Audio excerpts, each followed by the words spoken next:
Whistleblower claims that secret U.S. Air Force base has time-traveling Roswell UFO.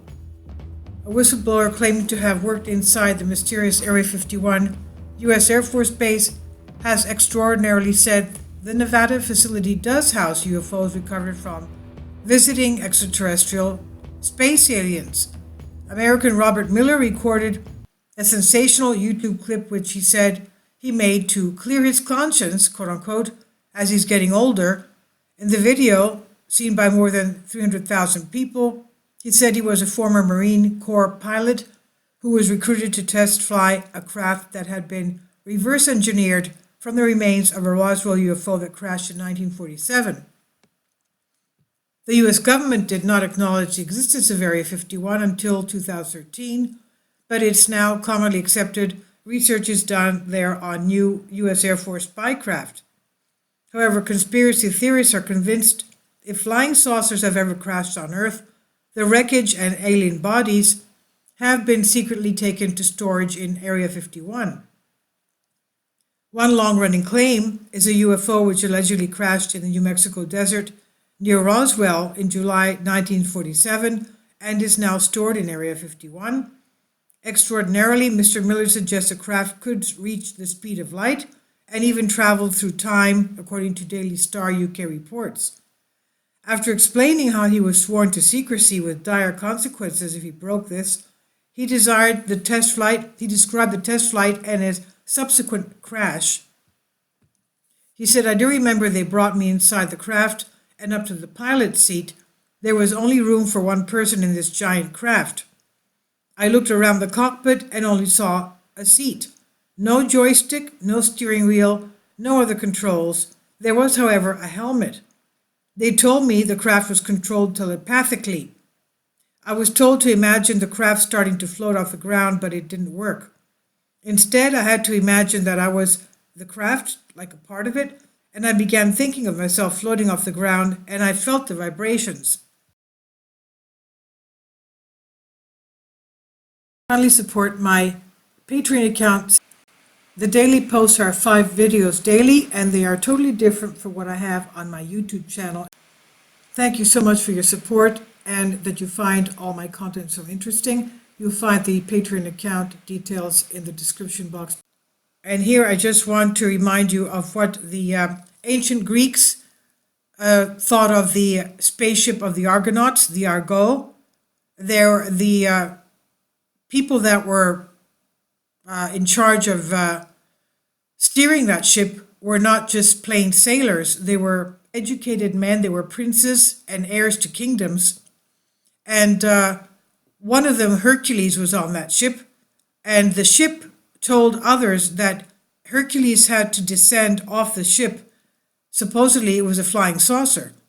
And he had to get off the ship because the ship couldn't stand hearing and reading the thoughts of Hercules. So this ship was able to read telepathically the thoughts of Hercules. And he said in the middle of the voyage, Hercules had to get off because the craft couldn't stand reading Hercules' thoughts, whatever they were. So this was it an imaginary fantasy of the ancient Greeks? We don't know. It was the Argonauts. Now, the ship was called Argo.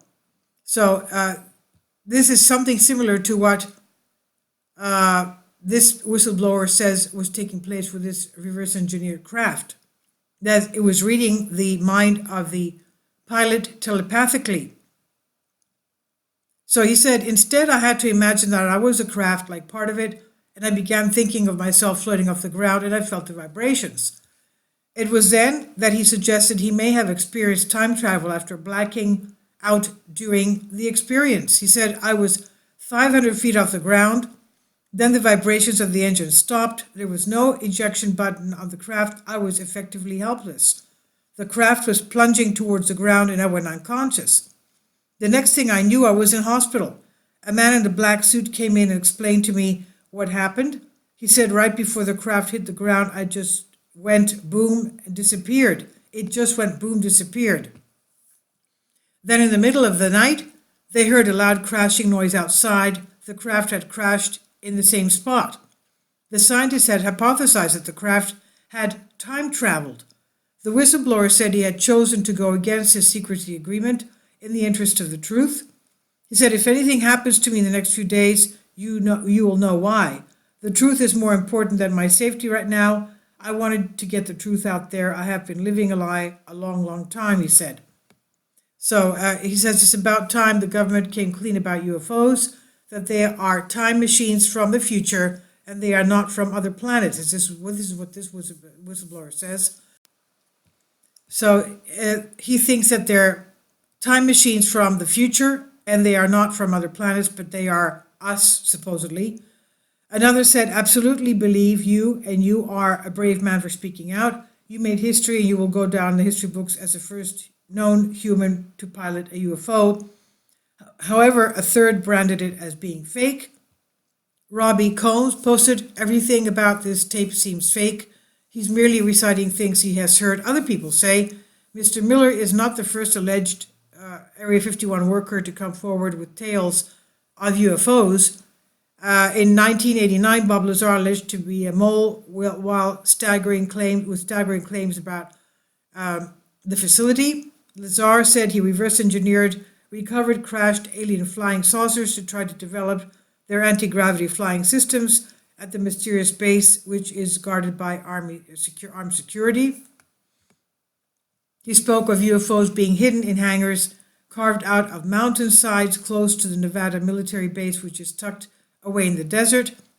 Mr. Lazar claims have divided the UFO community ever since, with many believing he is a credible whistleblower, while others say he is a fantasist who has been debunked.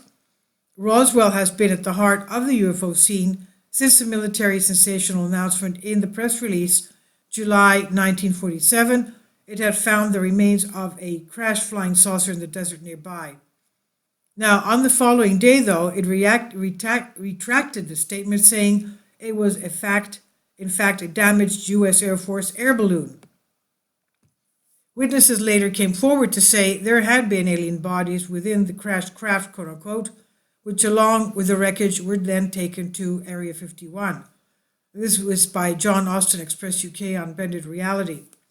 Well, if these UFO crashed, what caused them to crash? That's one of my questions. I mean, if these were such advanced and powerful and hypersonic UFOs, obviously something is totally wrong when they can't control their UFO and crash it into a strange planet. Why would that happen? And that is supposedly this has not only happened in Roswell, it's also happened in Russia. We have images of Russians collecting crashed UFOs around the 1960s. But to me, it's the big question is, why did the UFO crash?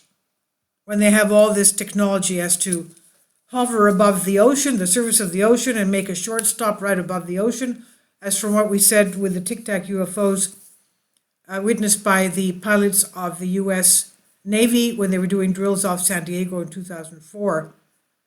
So why all these accidents? Anyway, please leave your comments and thank you for your support.